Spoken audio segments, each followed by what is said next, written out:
Coming up, Cherokees who inspire. I'm very, very proud of Heaven and all the things she's accomplished.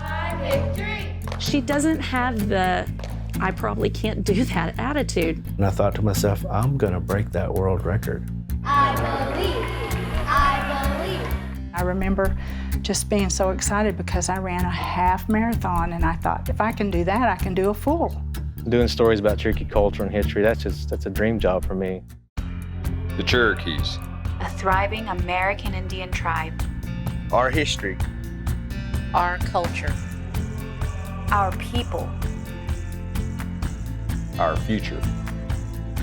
The principles of a historic nation. Sewn into the fabric of a modern world.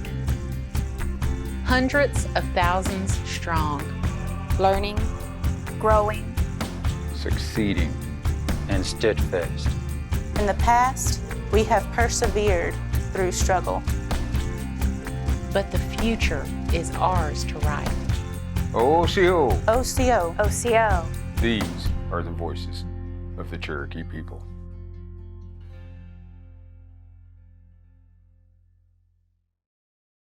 Osio, I'm Principal Chief Bill John Baker. Welcome to the Cherokee Nation and Osio TV. This is how we share our culture, our heritage, our history, and our language with you. Wado. Osiyo, it's how we say hello in Cherokee. I'm your host, Jennifer Lauren. In today's episode, we'll introduce you to 4 Cherokee Nation citizens whose stories will delight and inspire you. First up, Heaven Cochran. She was born with severe birth defects on both of her hands, but that hasn't stopped her from pushing the limits and making her tight-knit community proud of who she's become. Come here, boy. Boy, come here. Get there, boy. Come here, boy. My name is Heaven Cochran and I am in 7th grade. I have gone to Leach School since pre-K. Heaven started out very shy and timid and not speaking at all. Heaven was just the tiniest little thing. She was just all wide-eyed. She didn't talk very much at all. She would make a gesture pointed to her mouth for eat and for drink. And other than that, that's all you got. The children didn't seem to even notice until she got to kindergarten. And one day, somebody asked us, what's wrong with Heaven's hands? When they would do the ultrasounds, I noticed she would, every time they done it, her hands was like this, you know. And usually they're either sucking their thumb or, but she wasn't, her hands was, but, and once I made a comment, she looked like she's praying. I was there when she was born. My mom always told me, check the fingers, check the toes, you know. That's what I did, and it shocked me when I seen her fingers. When her mom was carrying her, the ambiotic band, I don't know how it happened, but it come loose and while she was carrying her, and it wrapped around her fingers and cut the circulation off. On the left hand, 3 of the fingers were stuck together, and she had surgery, and they separated those. And the right hand, they opened it up a little bit and made it where she could spread her fingers out. I was afraid for her. I thought about her future. I thought about way up in school, you know, what she was going to go through, you know, getting teased.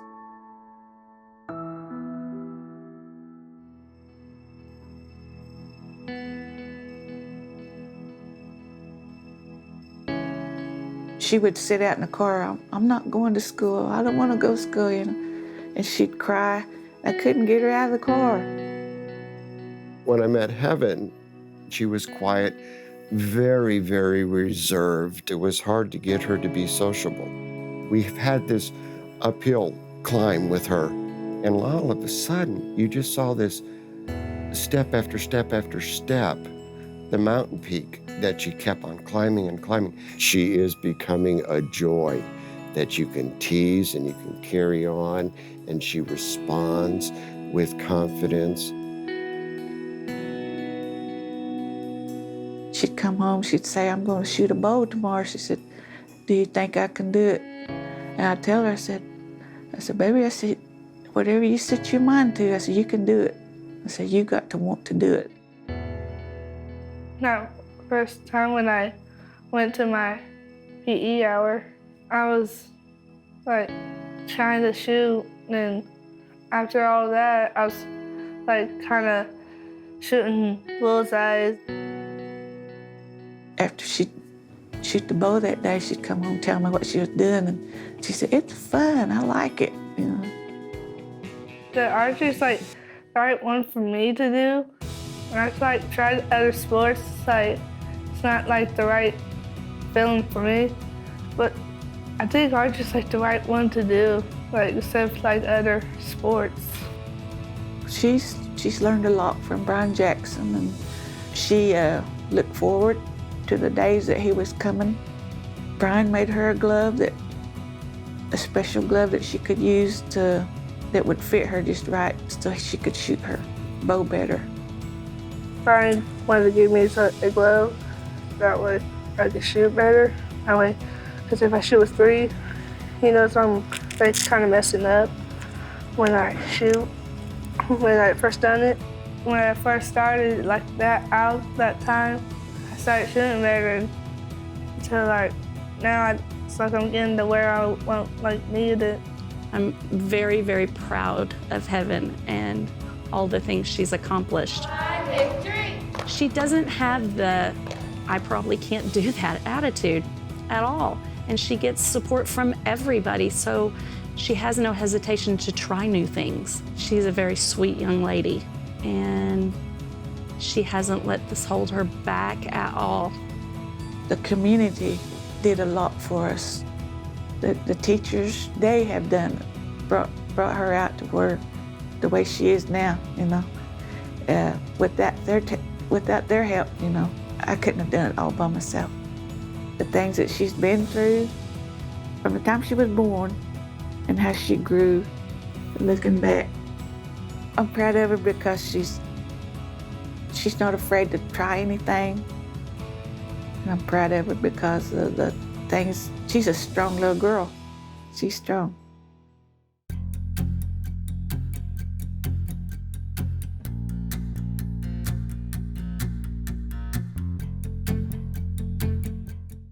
Brian Jackson is a 12-time world record holder, and it's been said he has the strongest lungs in the world.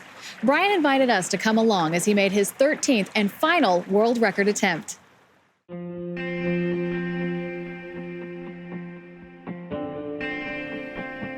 Being able to say that you've achieved something that nobody else in the world has ever done is something that I never thought I'd be able to do.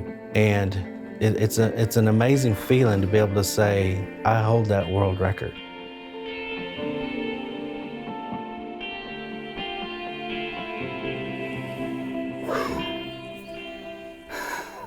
My name is Brian Jackson. I'm known as the I Believe guy, and I'm a 12-time Guinness World Record holder. I was actually born in California and moved to Oklahoma when I was 9. I always kind of looked for a way to fit in, and so I thought maybe I could try out for the track team. And then I went to the state track meet my junior year in high school, and I was in the top 12 fastest 2-mile runners in the state of Oklahoma. Then it all changed because between the junior year and senior year, I was introduced to drugs. I became one of the largest drug dealers in Seminole, Oklahoma. I watched my friends go to college. Some of them got jobs, and I was dealing drugs. 18 months after high school, I was in the largest drug bust in Seminole County at the time. I was arrested with 25 pounds of marijuana, 8 illegal firearms, several $1,000s in cash, and I was actually looking at 10 years in prison.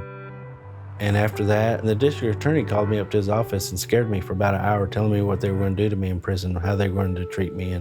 But then he just stopped and he said, Brian, this is not really who you are. He said, if you'll quit doing all this stupid stuff, I'll get you off. So he said, you have gifts and talents that you could use. So I took advantage of my second chance and I took it serious.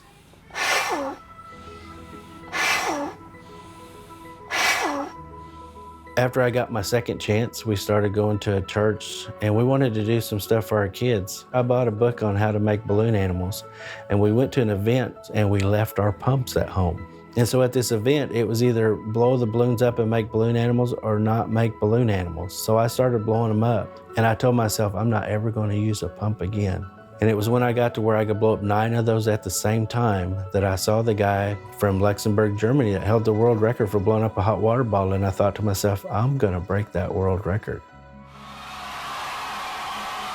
In 2006, I broke the world record for the fastest time to blow up a hot water bottle. It knocked me out, it dislocated my jaw, it separated my ribs. I don't remember breaking that record. I have to watch the video.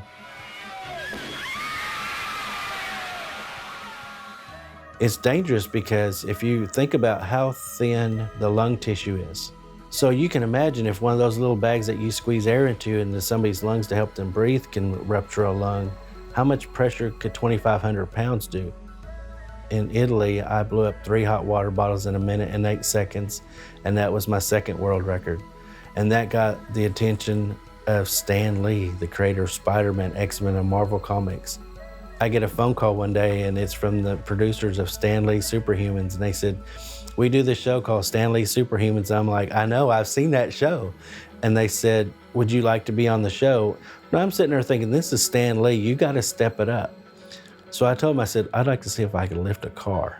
They put the bag underneath the side of the car, and I just prayed really hard. Give me the ability to do this. Let me go home safe to my family.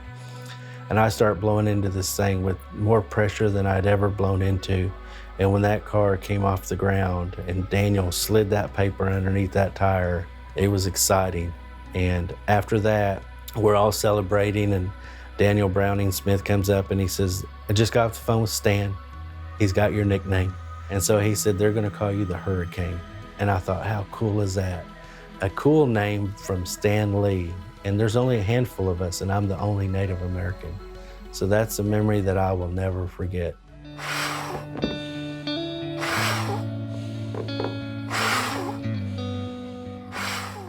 I look at it like this, I'm not just representing myself, but Native Americans. And now I hold more world records than any Native American in the world. And I can look back and smile and think, you know, I did change my legacy. I did change what people hopefully remember me by. But at the same time, I also get the opportunity to share with a lot of youth, if you've made a mistake, that doesn't mean it's the end of your life. It doesn't mean it's the end of your career.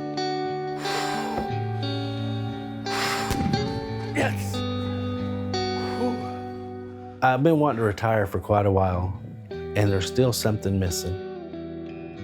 I'm going to attempt to lift another car, the final car, in the same place, same town that I broke my first world record, Tahlequah, Oklahoma.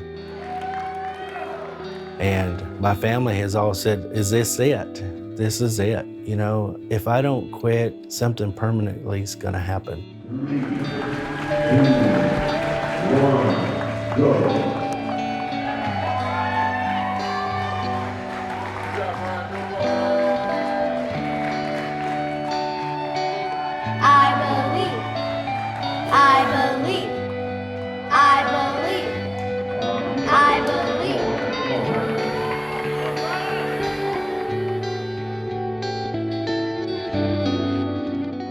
I'm 51 years old. I've achieved more than I ever thought I would. I've been blessed beyond what I can ever imagine, and it's time to let it go. We had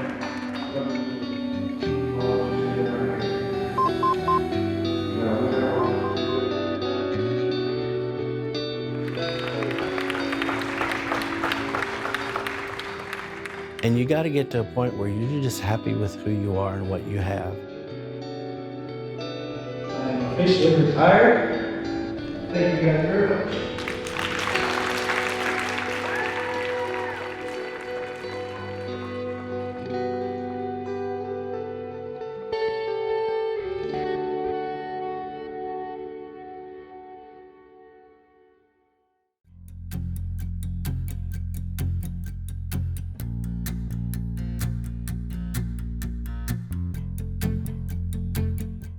Jalagi, anyone here.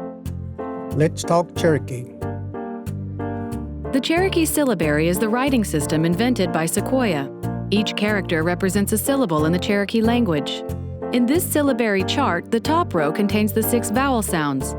The subsequent rows include the consonant sounds. Qua, Qua, Peach, Quana, Quana, Que, Que, Guinea, Gu Que, Gu Que, Que, Kui, Peter, Guida, Guida, Quo, Quo, Robin, G Squago, Gi Squago, Quo, Ku, One, Sagu, Sagu, Qua, Qua, Forgot, Agua Kewa. Agua Kewa, I forgot what I went to get at the store.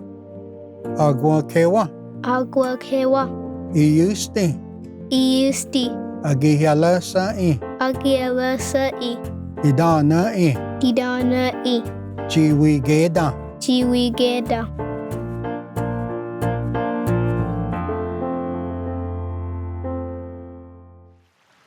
Marcella Morton was once a self-described couch potato, but a promise to a friend changed her life forever. Now, years later, Marcella inspires others to live healthier, happier lives. My name is Marcella Morton, and I'm from Westville, Oklahoma. I've lived here all my life. I started out really heavy, and I didn't care that I was overweight. I didn't want to start exercising, and I liked eating junk food. My friend Janet Franklin, we had been friends since 3rd grade. We were Indian girls, and we just did everything together. We both chose a path of health that wasn't very good, and both of us began to gain a lot of weight after we'd had our daughters. I tore up so many pictures. I was so, upset at how big I was and how fat I looked. We prided ourselves in being able to cook like our moms, so we did a lot of greasy cooking and baking and enjoyed that because our families enjoyed living like that and eating like that. We didn't really think that was a bad thing until she got cancer. One day I went to visit with her and I sat down next to her on the couch and we were looking at some yearbooks, and she said, I want you to make me a promise. And she said, I want you to promise me that you'll do something about your health. And so I said, okay, I promise I'll do something about my health. And she looked at me and she said, no, you have to pinky swear. So she lifted her hand and put her little finger up, and her hand was just shaking. She was so weak. And we linked our pinkies, and I said, I promise you, I will do something about my health. About 2 weeks after she was gone, I was standing in the kitchen, washing dishes, and just over my shoulder, I heard a voice, and it was just as plain as if you were talking to me, and it said, you promised me. I went into the bedroom and I dug out the only pair of tennis shoes that I owned at that time. I went outside and I walked for 15 minutes. And it was the longest 15 minutes of my life. I didn't want to walk, I didn't want to exercise. And I finished that 15 minutes and I remember looking up going, is this what you want? So that's exactly how my exercise started. Pretty soon it became running. At the end of 2 months, I could really tell a difference in my body, in my legs, and the way I felt. And I had a lot more energy. And I wasn't sick normally in the fall like I was, had been in the past. So I could see that it was doing some good for me. It just kept progressing because I did the 5Ks and then I wanted to do a 10K. So I did my first 10K in Tahlequah and survived that. Tulsa Run, and then after that I heard about the Jinx Half Marathon. I wanted to do Jinx, so I ran Jinx Half Marathon, and I remember just being so excited because I ran a half marathon, and I thought, if I can do that, I can do a full. And I thought, what a great tribute that would be to my friend to run Boston in her honor. Did some more research and found out that you did have to run a marathon proceeding at a certain time for your age. So I thought, well, maybe I can do this. So my first attempt, I went by myself to Dallas White Rock, and I got right up at the very front of the line, and I didn't feel like I belonged there. So I moved myself back in the pack, but I missed my qualifying time by 8 minutes and 54 seconds. So I had to go back the next year and try again, pick the same marathon. Second time I did things a little bit different. I took my daughters with me, and I knew that they were waiting for me at the finish line, and I ran my qualifying time. at age 51. But I remember when my daughters finally got to me, we were just jumping up and down and screaming, and because I'd made it to Boston. Well, it's probably the most exciting race that I've ever been in. It's held on Patriots Day, so all the schools are out, the stores close.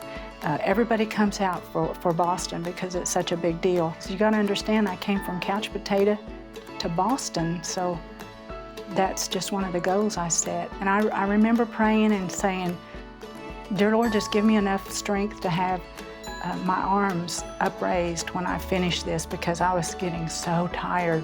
I would think about her, and I would think about the promise I'd made to Janet, and I knew that it was the right thing for me to do. Across the finish line, and I did have my arms up. I lost 7.5 pounds and 8 toenails during Boston. That's how tough it was on me. I work for a program called Educational Talent Search. It's a program that deals with students who want to do something post-high school. We encourage them to go to college or to some kind of career tech after high school. I do tell them my story, and I talk about students who really feel like maybe they're from a small town, or their family maybe doesn't support them that much. They can set their own goals, and if they work hard enough, they can achieve practically anything that they want to. I think my life would have been a very boring life had I not taken up running, because running has opened up so many avenues for me. I wouldn't have been able to speak to so many people like I have. I just need to talk about Janet, because I wouldn't be here if it weren't for Janet. I kept my promise.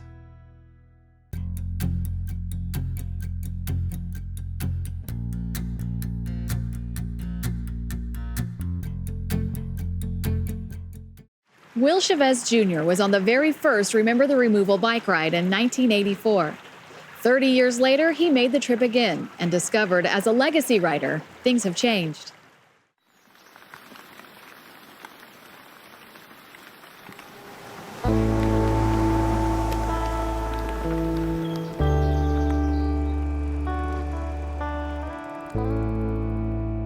The first Remember the Removal ride happened in the summer of 1984. Michael Morris, who was working in our education department, he thought of this ride and as a way of fostering leadership, fostering self-confidence, and putting us out here and depending on each other to get back home, and it worked. I think it really did. That's why I believe in the program so much to this day.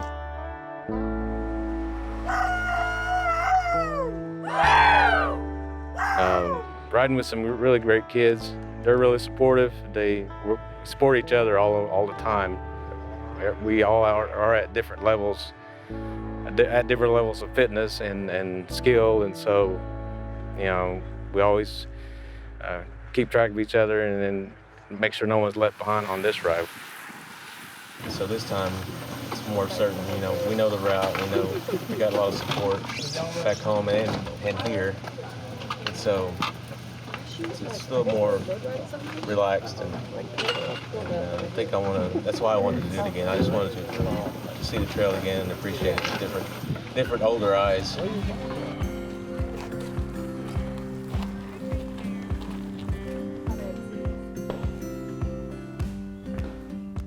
The Cherokee Phoenix actually started here where we're sitting right now in 1828. The newspaper at one point was called the Cherokee Phoenix and Indian Advocate, so Elias Boudinot, the first editor, was in the mind of advocating not just for the Cherokees, but other Indian tribes that were fighting for their lands and fighting for their rights. I've worked for the newspaper for 22 years now, and I'm now an assistant editor. And so this is hallowed ground to be here and at this place and knowing what happened here. To do the ride, I agreed to report back to the Cherokee Phoenix every day, even if it's just something small, about what happened during the day, kind of like a journal. I've always been interested in news. When I got out of college, there was openings at the Cherokee Nation for a reporter or news writer. I applied and stayed persistent about getting the job, and I got it. That was back in 1994. For me to get that job as a Cherokee reporter, talking about Cherokee people and interviewing Cherokee people, doing stories about Cherokee culture and history, that's a dream job for me to be able to do that.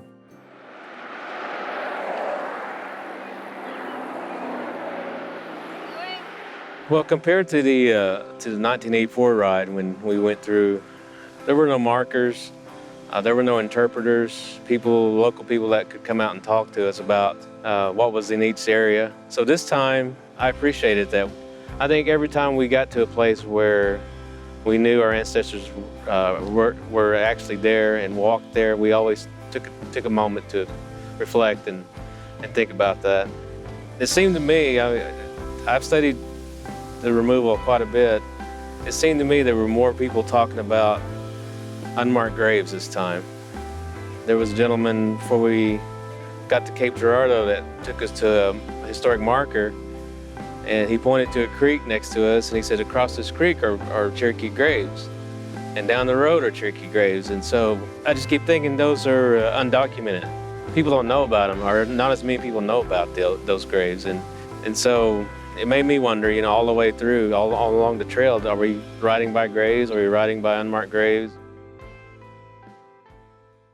The first time, in 1984, I was riding in Tennessee on a pretty big hill and just totally exhausted climbing it. And I heard someone speaking Cherokee next to me in my right ear. And I thought I was just hallucinating or just hearing things. But then on this other side of me, three or four more voices responded to this person, because this person had asked a question, what are they doing? They said it in Cherokee, and it was as plain as day to me. I heard it. And these other people on the left side said, they're doing this for us.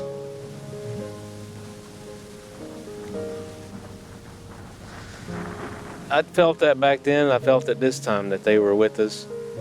Some of the other riders mentioned it too this time, that they felt they were with us and saw signs and took it as a sign when they saw something happen to them personally or as a group. I did see an impact on the younger riders. It's nice to see when they pick up on it before the ride's over and they understand how important this is and remembering and honoring our ancestors. So I saw that this time. I would say all of them picked up on it this time and appreciated what they did. I just think a lot of Cherokees take pride that they're descended from survivors. We hope you enjoyed our show. And remember, you can always watch entire episodes and share your favorite stories online at Osio.TV. There is no Cherokee word for goodbye because we know we'll see you again. We say, Dodadago Ha'i. Wado.